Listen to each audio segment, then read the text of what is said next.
Copenhagen story. அதே லேக்கு தான் நண்பர்களே. அங்கே இந்த ட்ராக்கிங் இதுதான் இது. அது இன்னொரு எண்டு.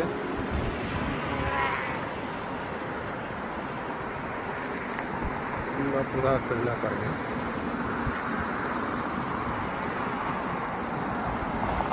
இது ஒரு பஸ் ஸ்டாண்டு அங்கே இருக்குது, சின்னதாக பஸ் ஸ்டாண்டு.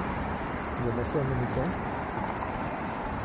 எக்ஸாக்டாக அந்த டைம் போட்டிருப்பாங்க. அந்த டைமில் அந்த கரெக்டாக அந்த ப்ரிசைஸாக அந்த டைமில் வந்து நிற்கும். இது பாருங்கள், சைக்கிள் லேனு. இந்த ஹைவேஸ் நினச்சிக்கிறதுக்கு இது ஒரு சாதாரண ரோடு தான். இது கோப்பன்ஹேகன் சிட்டியில் இருக்கிற சாதாரண ஒரு ரோடு தான். இது நாட் ஹைவே.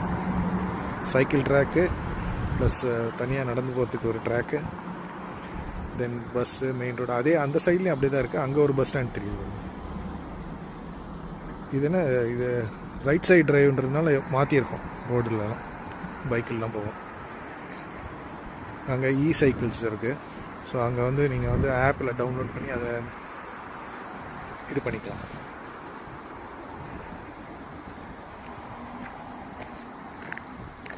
இது பாருங்கள், பஸ்ஸு வருது. கரெக்டாக இந்த டைமில் தான் வரும்.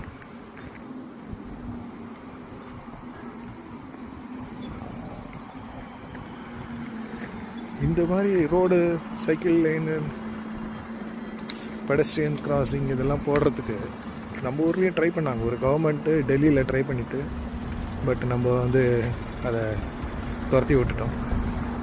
இட்ஸ் ஓகே, நம்மளும் கொஞ்சம் மெதுவாக புரிஞ்சுக்கலாம்.